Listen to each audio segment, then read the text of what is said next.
महादेव महादेव। आज का हमारा टॉपिक है सेल साइकिल के बारे में। बहुत ही इम्पोर्टेंट टॉपिक है। एग्जाम पॉइंट ऑफ व्यू की अगर मैं बात करूँ तो आपको 5 मार्क्स में 7 मार्क्स में ये जो टॉपिक है वो पूछा जाता है।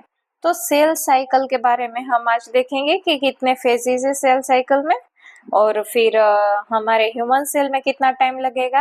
अगर सेल को एक सेल से दो सेल में मतलब डिवाइड करना है तो कितना टाइम लगेगा। अगर हम बात करें फॉर एग्जांपल कोई प्रोकैरियोटिक सेल लाइक बैक्टीरिया है हमारा, तो हम आज ये सब कुछ कवर करने वाले हैं। आप देख सकते हो पीडीएफ, और आपको अगर पीडीएफ चाहिए तो आप हमारे टेलीग्राम चैनल ज्वाइन कर सकते हो। हम स्टार्ट करते हैं सेल साइकिल। तो सेल साइकिल का मीनिंग क्या है कि हमारी बॉडी में हमारे फॉर एग्जांपल अगर मैं बात करूं ह्यूमन की, तो ह्यूमन का जो कोई सेल है, ठीक है, उसका एक सेल में से दो सेल बनना, उसी को हम कहेंगे सेल साइकिल। तो मतलब कि ये दो सेल किस तरह से बनेंगे, ये प्रोसेस पूरी हम आज देखने वाले हैं। तो यहाँ पर आप देख सकते हो, It is the sequence of events by which cell division into two daughter cell, मतलब कि एक में से अब कितने सेल बनेंगे, दो सेल बनेंगे। मतलब कि ये जो पूरी इवेंट है दो सेल बनने के बीच में, वो हम देखेंगे, वो है सेल साइकिल। तो cell cycle generally two main phases है। फर्स्ट है इंटरफेज एंड सेकंड है हमारा एम फेज। तो यहाँ पर आप देख सकते हो, देखो ये जो पूरा है, ये पूरा आपका इंटरफेस हुआ, ये पूरा आपका इंटरफेस है। क्या है? इंटरफेस। और ये है हमारा एम फेस। जो इतना पोर्शन बचा हुआ है ये है हमारा एम फेस।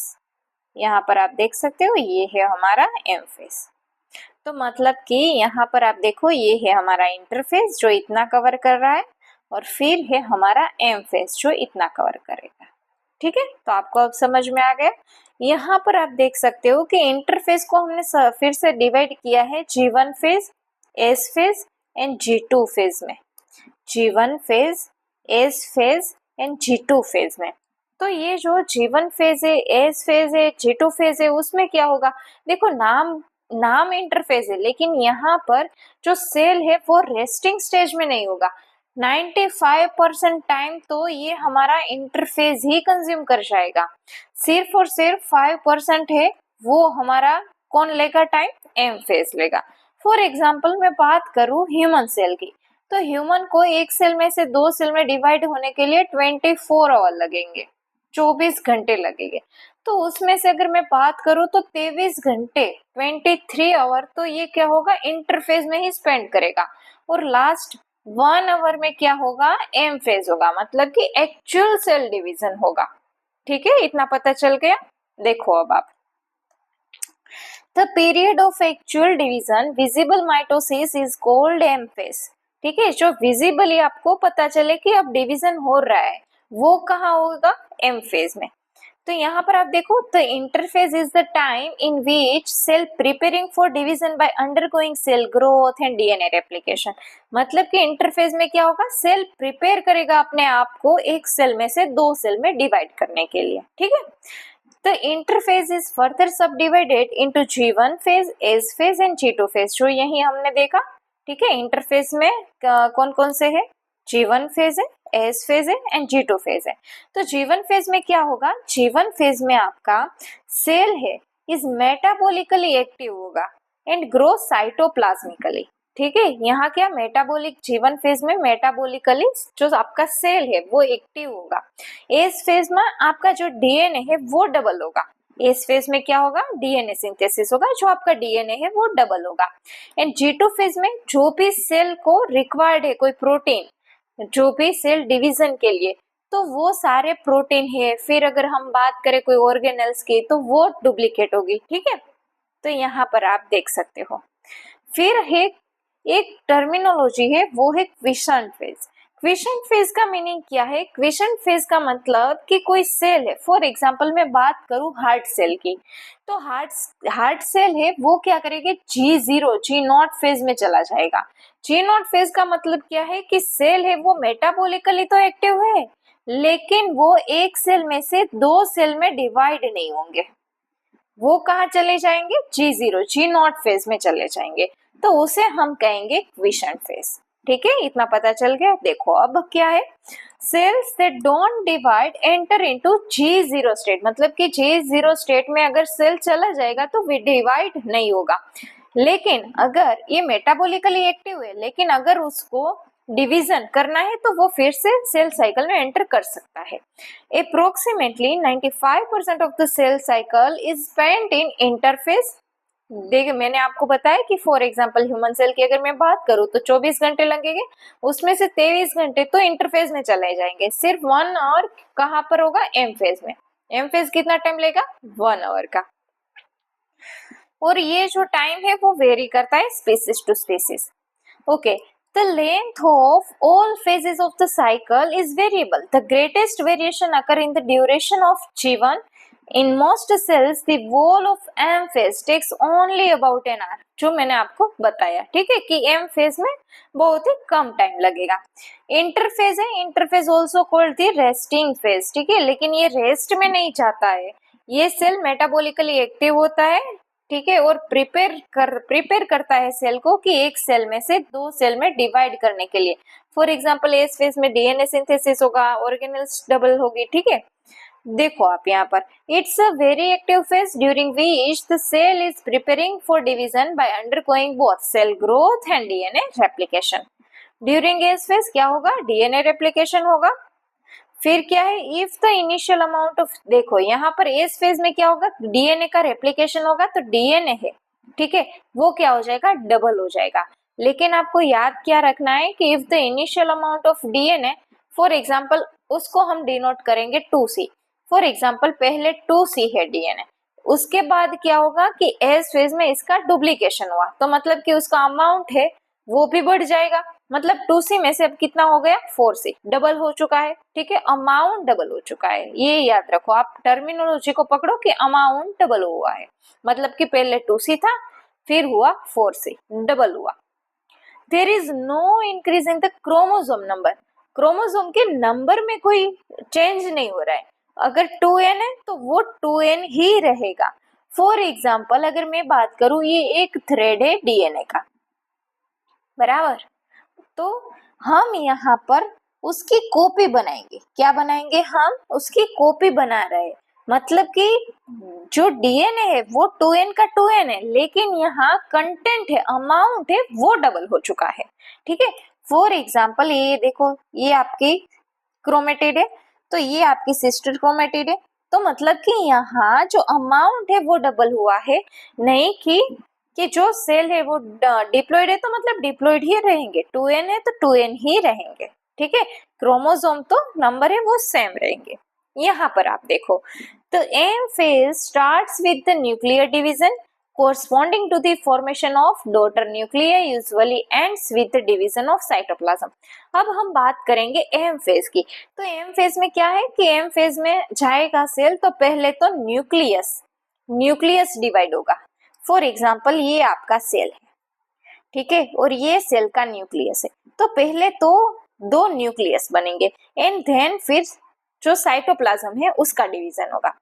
जो न्यूक्लियस है उसका डिवीजन होगा, उसको प्रोसेस को हम कहेंगे कैरियोकाइनेसिस। ये टर्मिनोलॉजी आपको याद रखनी है। कैरियोकाइनेसिस मतलब कि न्यूक्लियस का डिवीजन होना, और साइटोकाइनेसिस हम किसे कहेंगे कि साइटोप्लाज्म का डिवीजन हो उसे हम साइटोकाइनेसिस कहेंगे, और न्यूक्लियस का डिवीजन उसे हम कहेंगे कैरियोकाइनेसिस। ओके,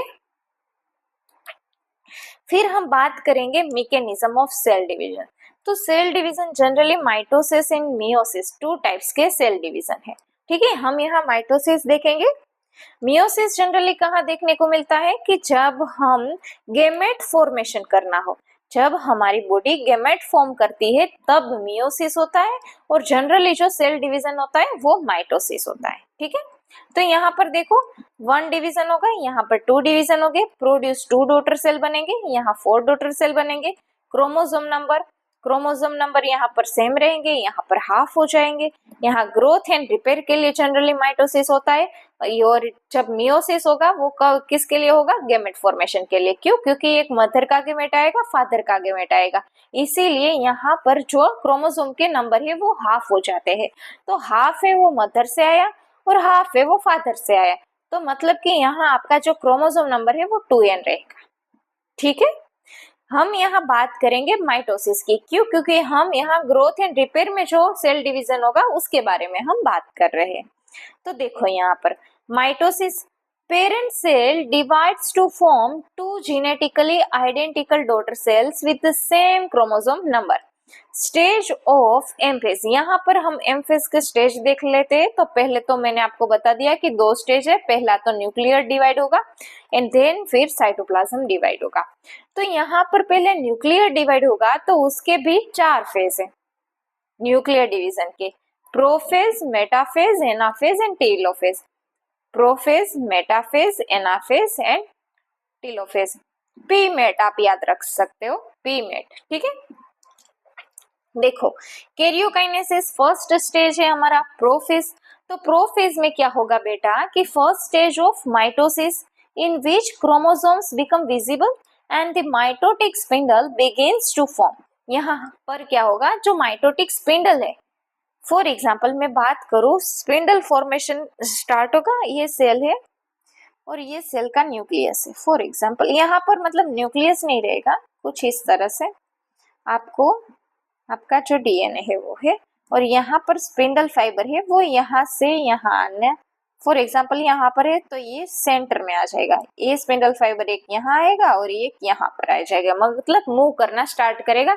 ये तैयारी कर रहा है, प्रिपेयर कर रहा है कि जो भी डीएनए है, ठीक है, उसको अच्छी तरह से डिवाइड करें।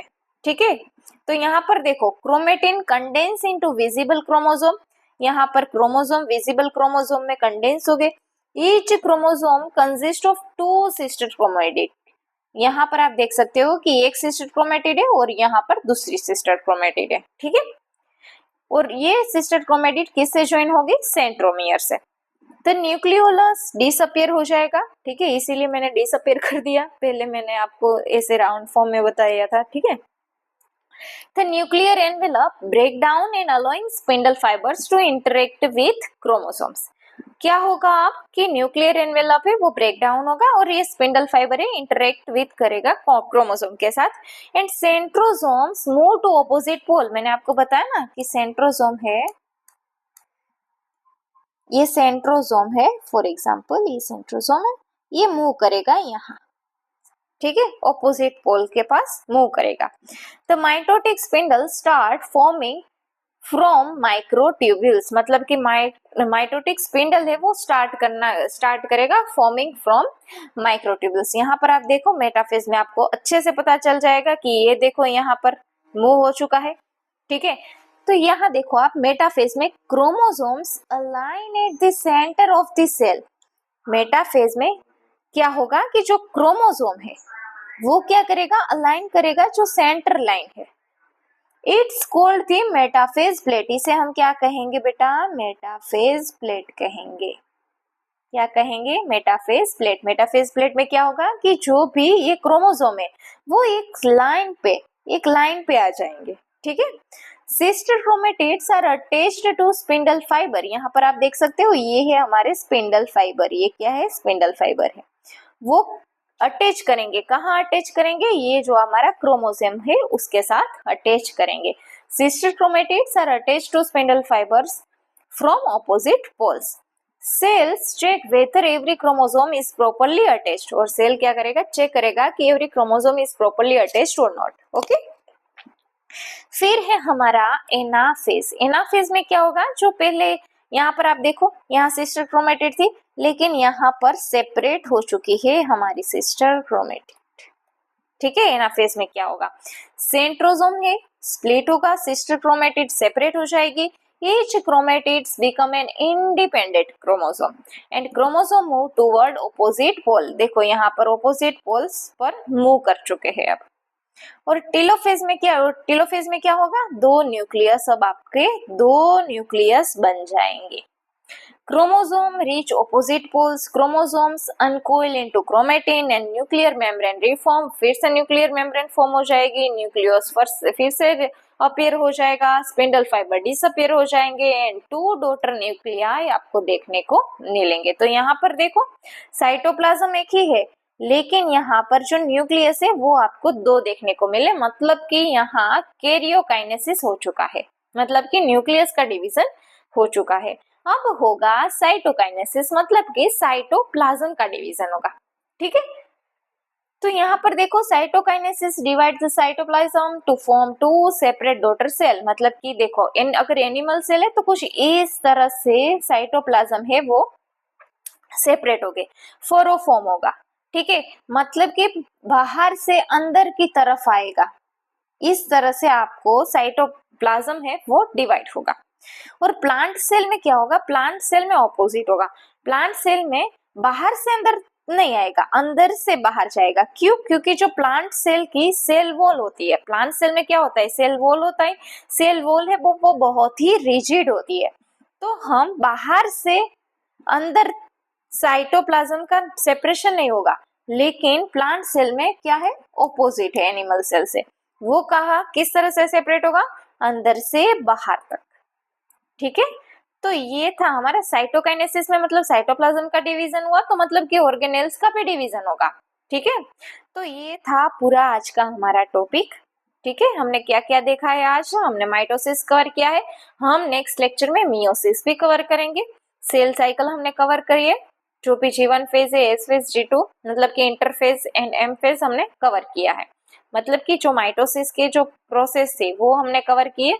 मैं आपको मियोसिस के बारे में भी अगला वीडियो बना के दे दूंगी। ठीक है, तो अगर आपको वीडियो अच्छा लगा हो so please like, share and subscribe.